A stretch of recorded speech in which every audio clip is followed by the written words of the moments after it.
Communiqué de presse numéro 0077 du gouvernement de transition. Les autorités transitoires informent la nation de la détention d'un groupe de membres marginaux des forces de sécurité armées du Mali, accusés d'actes criminels visant à déstabiliser les institutions de la République. Le 14 août 2025, le Mali s'est réveillé avec une nouvelle stupéfiante.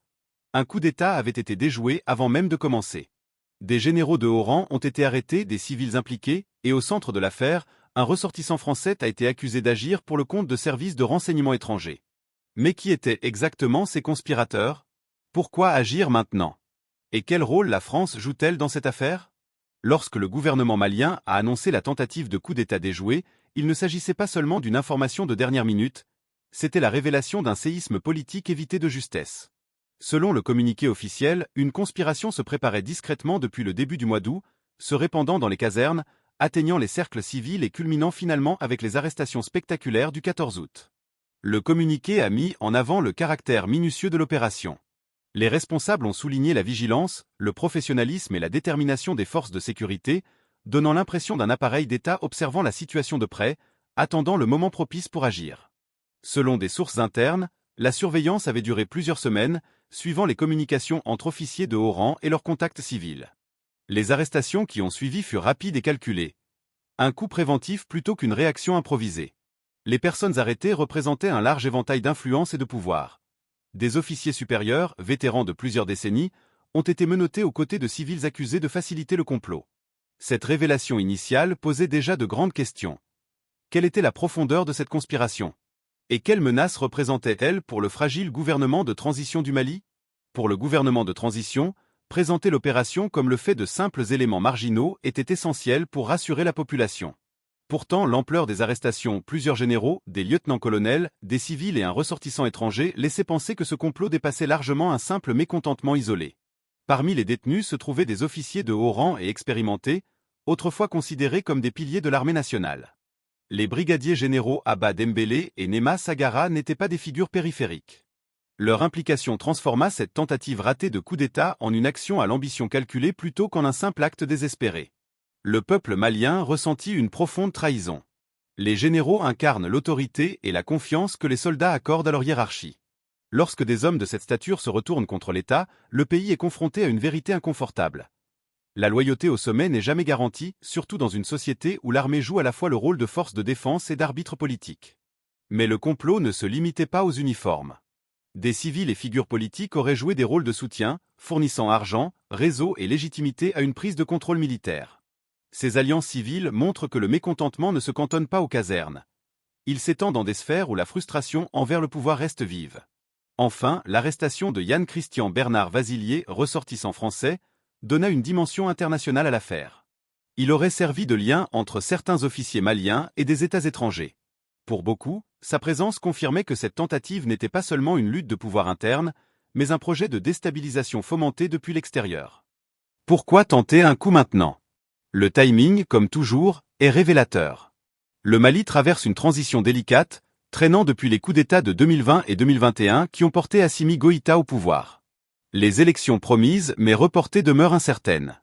En parallèle, le gouvernement a insisté sur sa souveraineté, coupant les liens avec la France et se rapprochant de nouveaux partenaires comme la Russie. Pour certains initiés, ce réajustement signifiait la perte d'avantages liés à l'ancien ordre, qu'il s'agisse de contrats, d'influence ou d'accès à l'aide étrangère. L'arrestation d'un ressortissant français accusé d'espionnage ne tombe pas dans le vide. Elle résonne avec des années de soupçons et de ressentiment envers l'ancien colonisateur. La France, autrefois alliée militaire, est désormais perçue par la junte comme un acteur extérieur cherchant à influencer le Mali. En liant cette tentative de coup à une ingérence étrangère, le gouvernement de Goïta présente l'arrestation non seulement comme une purge politique, mais aussi comme une mesure pour protéger l'existence même de la nation. Cette narration permet de justifier les répressions et de renforcer l'image de Goïta comme défenseur de l'indépendance malienne. Le véritable enjeu du Mali ne se limite pas aux arrestations à Bamako. Les insurgés, actifs depuis plus d'une décennie dans le Sahel, observent attentivement chaque signe d'instabilité. Embuscades, attaques surprises et contrôle de territoires ruraux font partie de leur stratégie. Lorsque des généraux complotent au sommet, cela affaiblit la chaîne de commandement sur le terrain. Les soldats peuvent douter de la loyauté de leurs supérieurs, ce qui mine la cohésion et la capacité à faire face aux attaques. Pour les groupes armés, chaque fracture politique représente une opportunité de prendre l'initiative et d'étendre leur influence. Même si la tentative de coup a été stoppée, le simple fait de son existence signale que la hiérarchie reste vulnérable. Une armée affaiblie, même temporairement, fournit un terrain propice aux insurgés. Le gouvernement de transition a présenté cette répression comme un acte de protection nationale, mais les fissures structurelles demeurent préoccupantes. La tentative de coup d'État avortée du 14 août 2025 offre au Mali plusieurs leçons essentielles, parfois difficiles à admettre, mais cruciales pour l'avenir du pays. La première leçon concerne la fragilité de la stabilité politique. Malgré 2 coups d'État récents en 2020 et 2021, qui avaient porté Assimi Goïta et ses alliés au pouvoir, le pays reste vulnérable aux complots internes. La loyauté des officiers supérieurs, même ceux considérés comme piliers de l'armée, n'est jamais garantie. La participation supposée de généraux chevronnés à un complot montre que le consensus autour du gouvernement de transition n'est pas aussi solide qu'il pourrait le paraître. La deuxième leçon touche à la souveraineté nationale. En insistant sur l'implication supposée d'acteurs étrangers, le gouvernement cherche à démontrer que le Mali reste la cible d'influences extérieures et de manœuvres néocoloniales. Mais cette mise en avant soulève une inquiétude. Si des conspirations peuvent émerger au cœur de l'armée et toucher des civils, la souveraineté malienne demeure encore largement théorique, fragile face aux pressions et aux intrigues. La troisième leçon met en lumière l'importance de la communication et de la transparence. Si le gouvernement a contrôlé le récit en plaçant la France au centre de l'intrigue, il n'a toutefois fourni que peu de preuves accessibles au public. Qui étaient précisément les civils impliqués? Quels étaient les plans détaillés des conspirateurs? Quelles preuves relient le ressortissant français et d'autres acteurs à des réseaux étrangers? Le manque de clarté risque d'alimenter la méfiance de la population et de renforcer l'impression que le récit officiel pourrait servir à justifier des mesures répressives plutôt qu'à éclairer la vérité. Enfin, la plus grande leçon est que la sécurité militaire et la stabilité politique sont indissociables. Tant que les tensions et les divisions persistent au sein des forces armées et entre les institutions, l'armée ne peut pas concentrer toutes ses forces sur la lutte contre les insurgés. Et tant que l'insurrection se poursuit, les conditions qui favorisent les complots internes et les tensions civiles ne disparaissent pas. Ce cercle vicieux souligne que les défis sécuritaires et politiques sont intrinsèquement liés. Pour l'avenir, le Mali se trouve à une croisée des chemins. Le gouvernement de transition promet toujours des élections et le retour à un régime civil, mais ces promesses sont perçues avec scepticisme. La répression des conspirateurs peut consolider le pouvoir à court terme, mais si la confiance dans les institutions n'est pas restaurée, elle pourrait creuser le fossé entre les citoyens et l'armée, fragiliser le moral des troupes et alimenter de nouvelles tensions.